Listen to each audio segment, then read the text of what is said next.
very many clients in Nigeria, very many clients, and that can be checked out, do not quite align with all of us in terms of creativity. So overall in the market, both on the agency side and on the client side, there seems to be a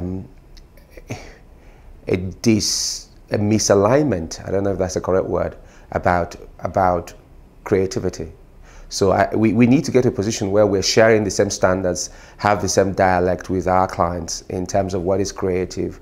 Once we're able to achieve that, it makes it a lot easier to do work, push work, sell work that will elevate the standards. But clearly one of the reasons why we come to these conferences is to recharge our energies.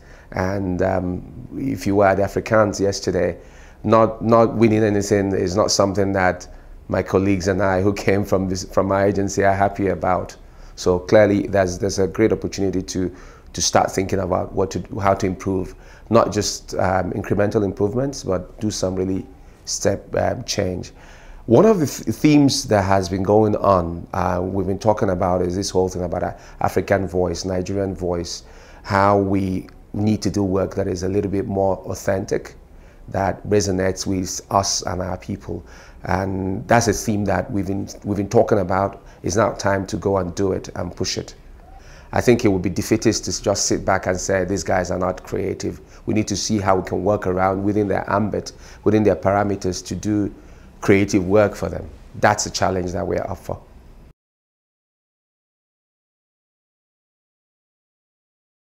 Africa is rising, yes. The growth, the numbers you have, Nigeria is growing 6.5% year on year.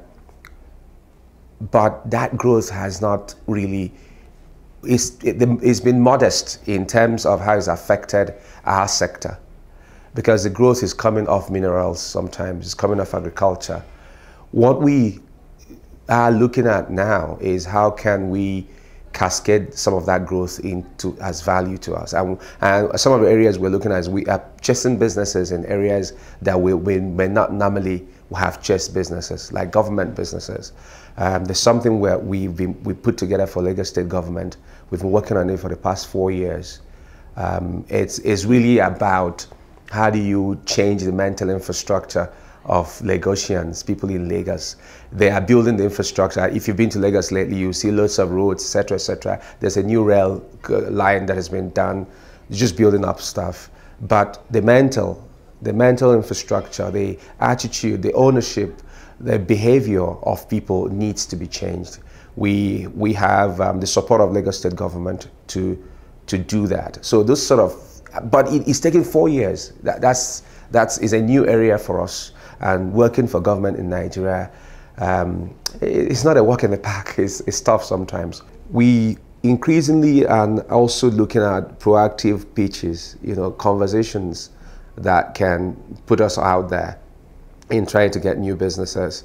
You're talking to people who are coming into the market, who are showing some, interest in the market from the much more, if you may, congested markets of Europe and the United States and all that. So that we're putting our face out there to see how we can benefit from that.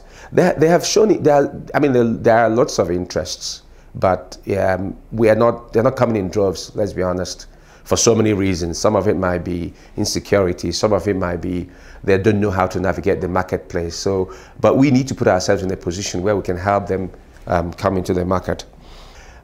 If we get enough talent, and we must get fresh, good talent, if we push ourselves, I think we will, in the next few years, we should watch out for Nigeria.